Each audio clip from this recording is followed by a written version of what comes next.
Mtu atende dhambi na tubie kwa Allah, na akitenda tena atubie tena, na akitenda tena atubie tena, na Mungu atamsamehe. Katika hadithi ndefu hatuwezi kuitaja kwa sababu ya wakati, lakini mwisho katika hadithi al-Qudsi, mja alipofanya dhambi kisha akaomba msamaha, Mungu akasema mja wangu kafanya dhambi, kajua kuna anayesamehe, nimemsamehe. Mpaka mwisho akasema nafanye atakavyo nitamsamehe. Wanazuoni katika kufanya sharh wanasema hakuna aliyetubia akabadilika kuwa malaika.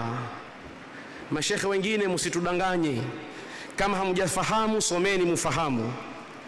Pale mnapoambia vijana hiyo ni shere, leo wafanya dhambi kesho watubia, kesho kutofanya dhambi, mnajua kwa msemo huo mmewafanya vijana wengi waseme basi tosha, wacha tukule raha zetu duniani mpaka tukimaliza na starehe tushakuwa wazee tutarudi msikitini, kwa sababu nyinyi mshawaambia mpaka mmewabashiria unafiki, mpaka mkaochukulia aya Mungu azungumzia wanafiki mkaobandika vijana. Mliposema Mwenyezi Mungu Subhanahu wa Ta'ala asema yukhadi'una Allah walladhina amanu wama yakhda'una illa anfusahum wama yash'urun, wanamdanganya Mungu. Sheikh anatoa aya hii kumpa kijana ambaye kapatwa na mtihani wa dhambi fulani imekuwa ngumu kuacha.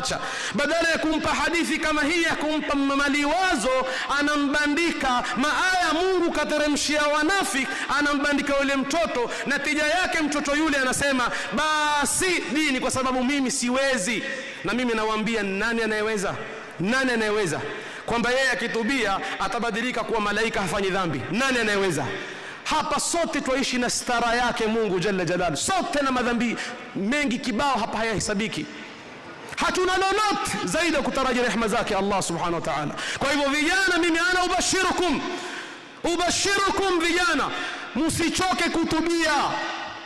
Hata ukateleza mara 1000 kama anavyosema Ibn al-Qayyim, mara 1000 tubia na Mungu atakusamehe. Sikilizeni Mwenyezi Mungu asema nini: nabbi ibadi anni ana al-ghafurur rahim. Watangazie Muhammad waja wangu anni ana al-ghafurur rahim. Kisha akasema wa anna adhabi huwa al-adhabul alim. Hapa kasifia moto, hakusema na mimi ndiye ninayeadhibu, alisema na adhabu yangu ni kali. Lakini pale mwanzo hakusifia rahma, alisema nabbi ibadi anni ana al-ghafurur rahim, watangazie waja wangu mimi kuwa ndiye mwenye kusamehe. قل يا عبادي الذين أسرفوا على أنفسهم لا تقنطوا من رحمة الله إن الله يغفر الذنوب